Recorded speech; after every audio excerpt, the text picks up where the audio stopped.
Hi everyone, Mike Little here with Mike Talks Cars, an unscripted look at the auto industry, at vehicle reviews, and sometimes we do how-to videos like the one we're going to do today. The question we're going to be addressing is, did I buy the right truck? Do I have enough vehicle to tow my trailer? Specifically, that question is what we're going to be going after today.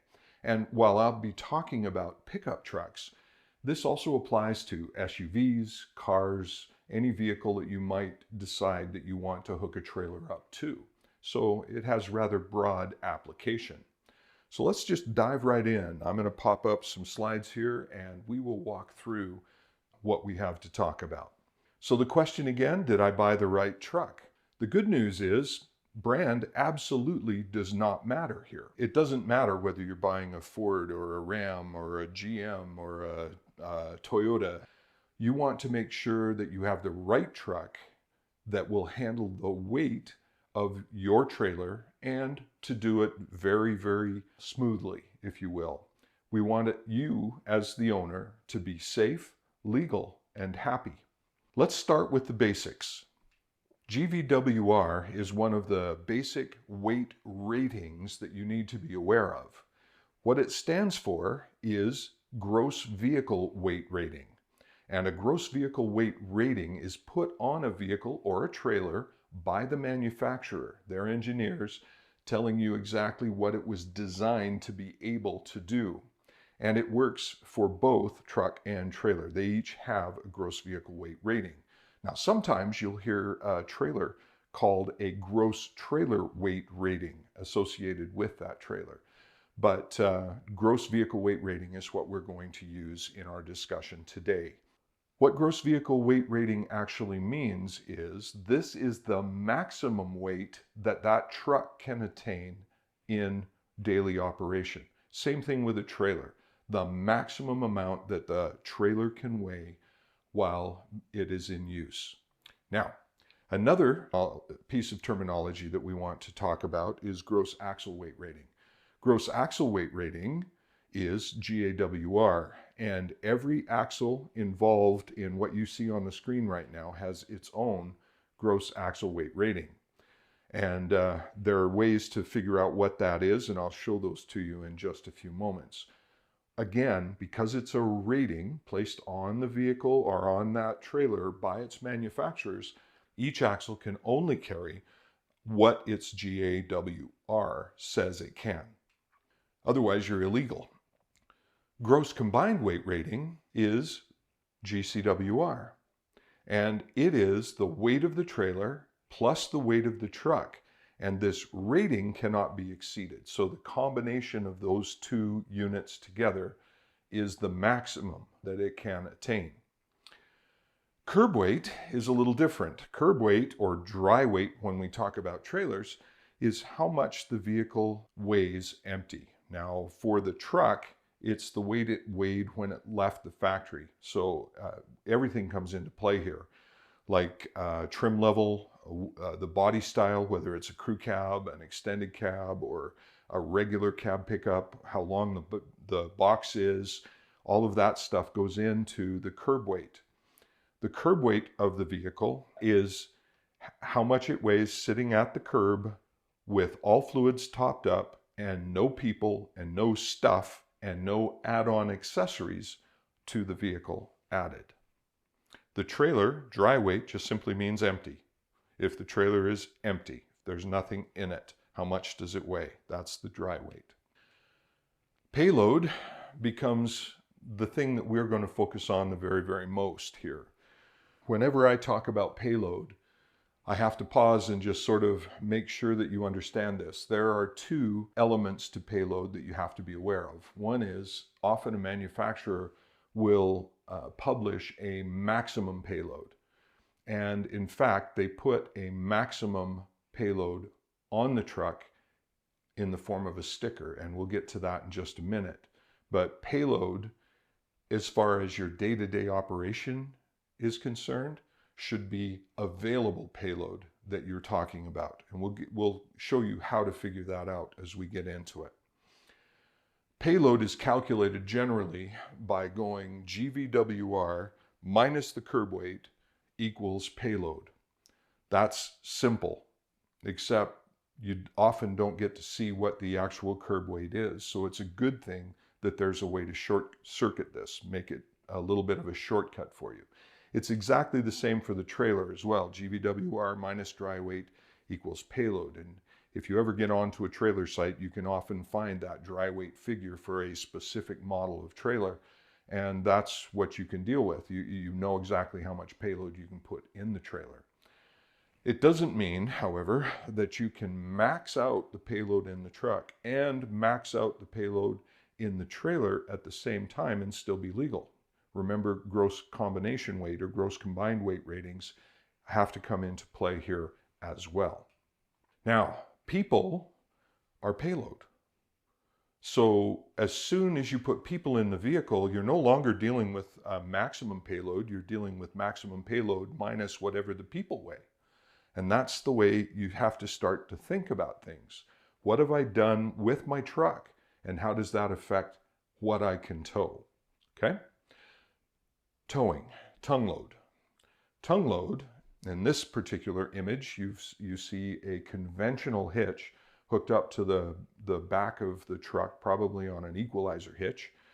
And tongue load is the amount of downforce that is transferred from the trailer to the truck. So if I have a 10,000 pound total trailer weight and a conventional trailer hitch, about 10% of total trailer weight will create a downforce that adds to the payload on the truck. So in this case, 10,000 pound total trailer weight, that means we have about a 1,000 pound downforce or tongue load that we have to contend with when we're talking about available payload. So that's a simple way to be able to think of conventional trailer. Now, I can tell you that when we talk about a conventional trailer, you can see that this particular trailer has two axles. The center line right between those two axles is the pivot point on that trailer. And that's the spot that we have to pay attention to when we're loading a trailer, okay? So in this particular case, the dry weight of the trailer would be about 60% to the front, 40% to the rear of that center line. In this case, 10,000 pounds on that trailer with 1,000 pound downforce means that there is 6,000 pounds to the front and 4,000 pounds to the rear of that center line. Okay, proper loading can really affect payload on your vehicle. Now, trailer types. The trailer type matters. I mentioned conventional, and conventional trailer on your left, and a gooseneck trailer, or if you change up the hitch on that a little bit, it could be called a fifth wheel trailer. But a gooseneck trailer provides you with a little difference that you need to know. Remember I said 10% on a well-loaded trailer for a conventional trailer would be how you calculate tongue weight. But 10 to 15% is quite the norm. On a gooseneck trailer, it's 15 to 25% of total trailer weight that's creating a pin weight or tongue load. You could call it that. It's the same effect, but it's made a little further up over the axle instead of out on the bumper. Now, gooseneck hitch versus fifth wheel hitch. Gooseneck hitch basically mounts underneath the floor of the truck and only the ball sticks up. On a fifth wheel hitch, that entire assembly fills up the bed of your truck. So hauling other things with you, of course, is a little more difficult. That's the difference between the two types of trailers that we're going to discuss today. Now, look at the total trailer weight, the percentage of total trailer weight that creates tongue load on the conventional or pin weight on the gooseneck trailer. And I'm going to ask you a question. If I have identical trailer weights at 9,000 pounds, which of these two trucks and trailer combinations will use up the most payload? It's pretty simple, right? If the gooseneck has 15 to 25% of the total trailer weight creating a pin load in the back of that truck as opposed to a 10% on the conventional, then of course you got to where you can see that the gooseneck trailer uses the most payload. So it will affect how many people you can take with you. It'll affect everything as you do your calculations. Now, adding weight to a vehicle is always a little bit tricky as well. So remember, payload is what this is all about. So I'm just going to go ahead and I'm going to add 600 pounds into the bed of that truck. How much did I affect the payload of the truck? Yeah, I just took away 600 pounds from the available payload. Just, it's gone, right? What if I took that same 600 pounds and I loaded it into the trailer? In this case, I'm going to load it at the front. How much weight did I put on my truck by putting that 600 pounds in the trailer? Now, if you're calculating it out and you think it's 60 pounds, you need to stop because you're missing the point. You see, it has to be properly loaded in order for that 10% to hold.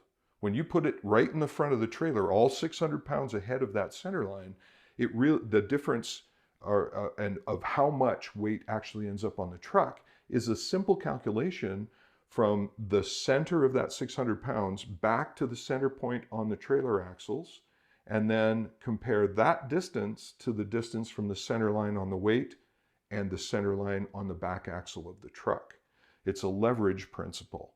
So if the distance from the weight to the trailer center line of their axles is 35% of the total distance between the trailer axles and the back axle on the truck, then the trailer axles are carrying about 65% of the weight. It's inverse.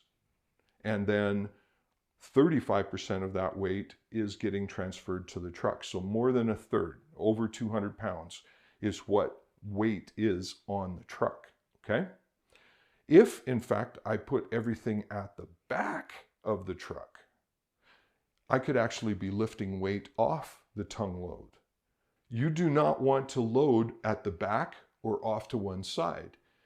When you're towing that vehicle down the road at speed, it can start that trailer swaying behind you. And ultimately, if that sway gets going, it can get out of control and plant you in the ditch. So you never load a trailer with the weight heavy at the back. Okay? Got it? Great. Now, where it's going to give us our 10% is when we load it properly over the axle, that's 600 pounds. So we would be putting 40% of it to the rear, 60% to the front, and that would increase the weight on the truck by 60 pounds. That's where we kind of started this discussion. It's easy when you actually understand how the weights are distributed, okay? Maximum trailer capacity. This is quite a discussion because every manufacturer will publish a maximum trailer capacity. The thing is that the maximum trailer capacity for your truck changes with every single thing you add into your truck, every person you put into it, every toolkit you drop into the bed, every bicycle you load into it, whatever, it changes your ability to tow a trailer. So what we're going to do is we're going to show you how to do quick calculations to make this work. All right? Open the door to your truck. Take a look at the stickers that are there on the door jamb of the truck. There are two that virtually every vehicle has, and I'll show you a third one that General Motors uses, okay? The location is right here, and what you will find is a manufacturer's sticker and a tire and loading information sticker. Now, the manufacturer's sticker gives you the GVWR, the gross vehicle weight rating, and the gross axle weight ratings for front and rear. It'll also give you your tire sizes. Tire and loading information, this other sticker, goes right out of its way and says the combined weight of occupants and cargo should never exceed, and then prints a number. That, my friends, is your maximum payload on that vehicle that that sticker is associated with, okay? So let's do a little bit of a check on this. This is payload. What's not part of payload is all standard equipment, fuel, full tank of fuel, full washer fluid, full coolant, all that stuff. It's all not part of payload, okay? GM has added a sticker to their vehicles, to their trucks, that is, I think it's groundbreaking. I think it's fantastic because you cannot make a mistake. You open the door, you read the sticker, you know exactly what you're talking about. The items that are unique to General Motors are these. Not just the GVWR, but GCWR is there, gross combined weight rating. Curb weight is there, max payload is there, conventional trailer weight rating is there, max tongue weight, gooseneck trailer weight rating, and max pin weight round out the unique elements. You don't have to calculate, you don't have to guess. Everyone else has to calculate what actual payload is, okay? Unless you're looking at that sticker and believe what's there, which you should, you'd have to calculate curb weight, maximum payload or an effective payload, effective tongue weight, conventional trailer weight rating, gooseneck trailer weight rating, and effective pin weight. All of that has to be calculated for each and every truck. With the GM sticker, it's all done for you, okay? Now, let's practice.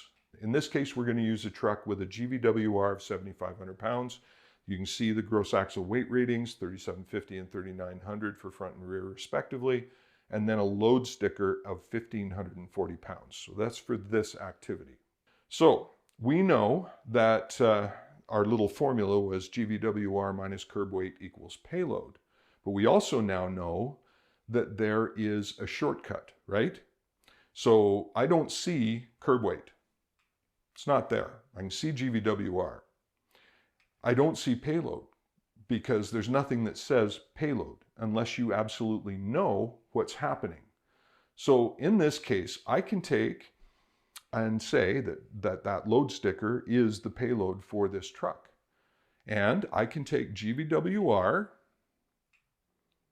and subtract the load sticker from it, and that will give me the curb weight if I need it for some specific reason. For the most part, I just need to know to look at the sticker and see what the payload is.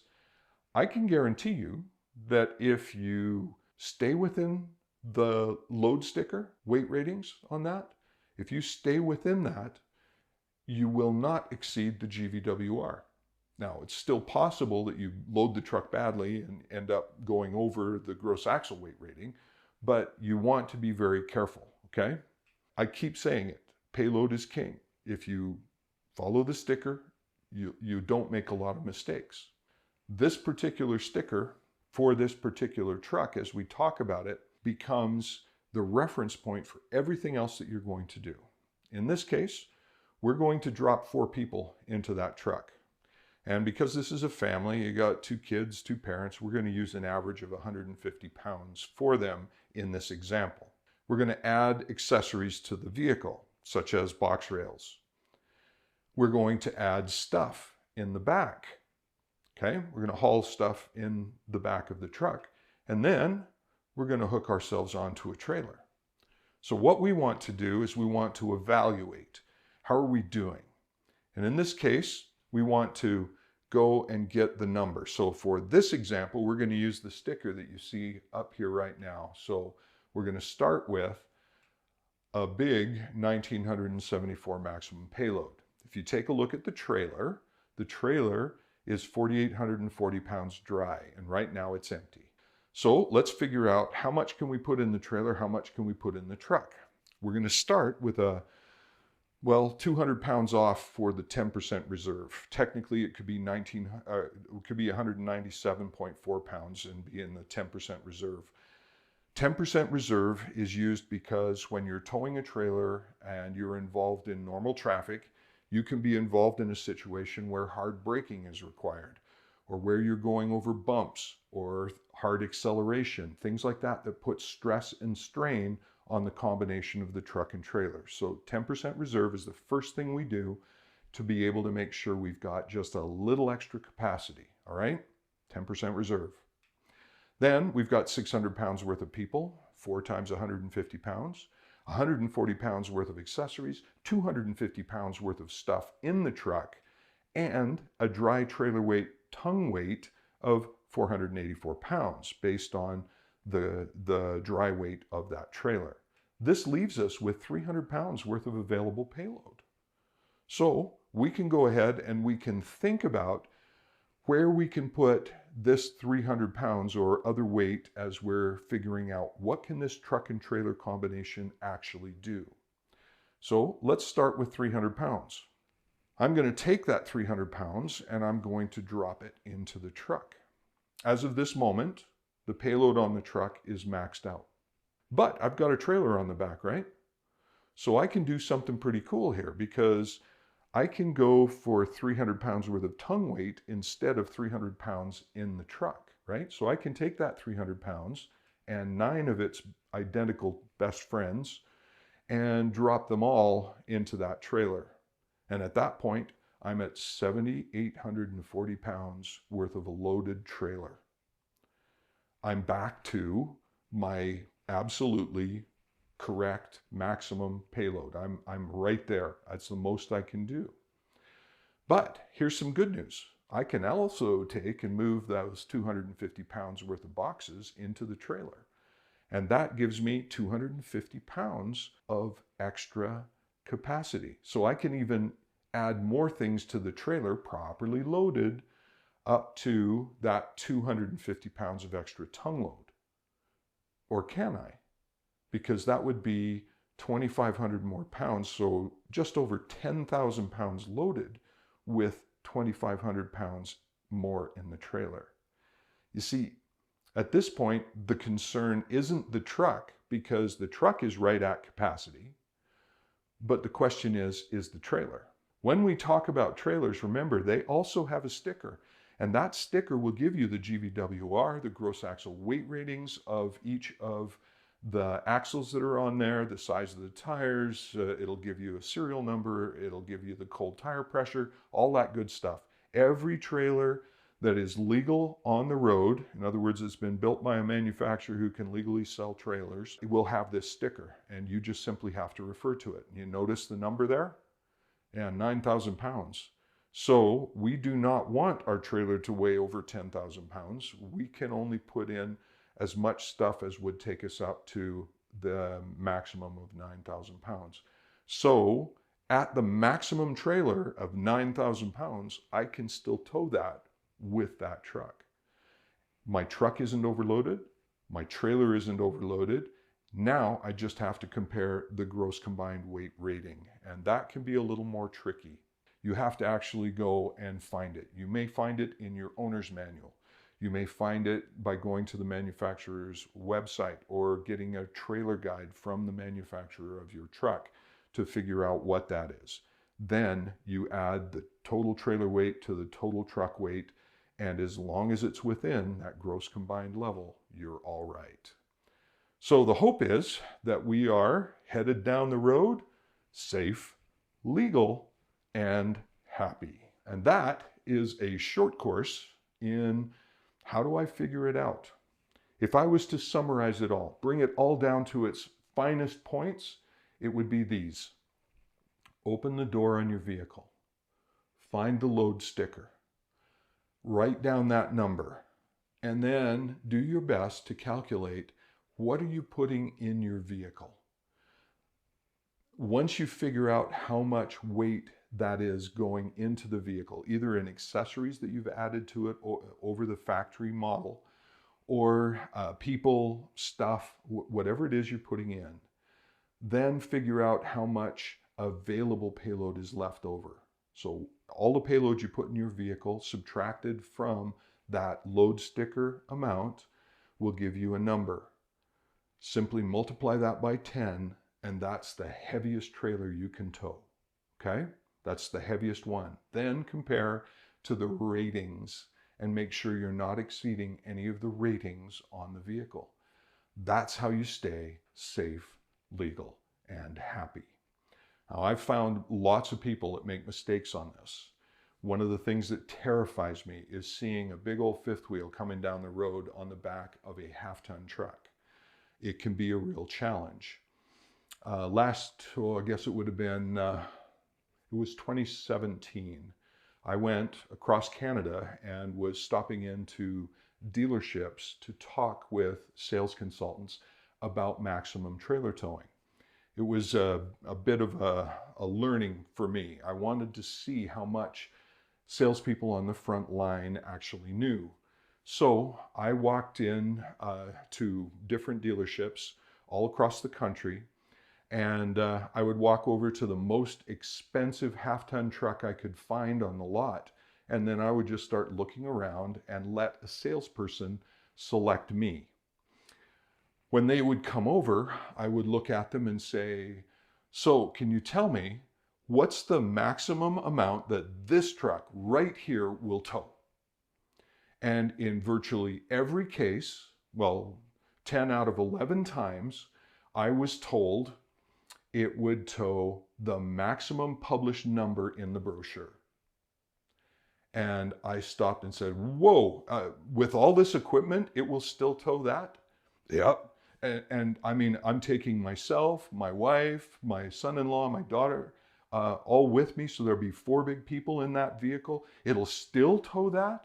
And yep, it'll tow that. The fact is, folks, it won't. I asked, do you know what the GVWR is on this truck? We can look that up. Every time we can look that up. I asked, does this have special towing package on it or a special suspension package on it? 11 out of 11 times, I don't know, I'll have to look. Well, in each case, in the cases where there was a window sticker in the window, here in Canada, you don't always find them there. I like to see them there. I would walk around to the window sticker and I would show them, because it will outline what the GVWR was and what the packages are that are on the vehicle. And in each case, the salesperson responded with, oh, and when I would say, yeah, this vehicle will not tow what you think it will. Why don't you grab the keys? Let's open the door. I'm going to show you the stickers and we'll talk our way through this. I want to calculate it out and figure out whether it will tow my trailer. And it was quite surprising to me, the resistance that they had to learning that there was more than one maximum trailer weight rating. You have to know what the truck will actually do within the guidelines. And how you get there is quite simple, by simply opening the door, looking at the sticker, looking at the GVWR and the axle weight ratings, because that will tell you what your truck is able to do, or your vehicle is able to do. So this is my encouragement. Simply take a little time, get to know your vehicle, get to know your trailer. And by doing a little bit of quick mathematics, you can find whether or not you bought the right truck. Thanks for joining me today, folks. Again, I'm Mike Little, and I'll see you next time.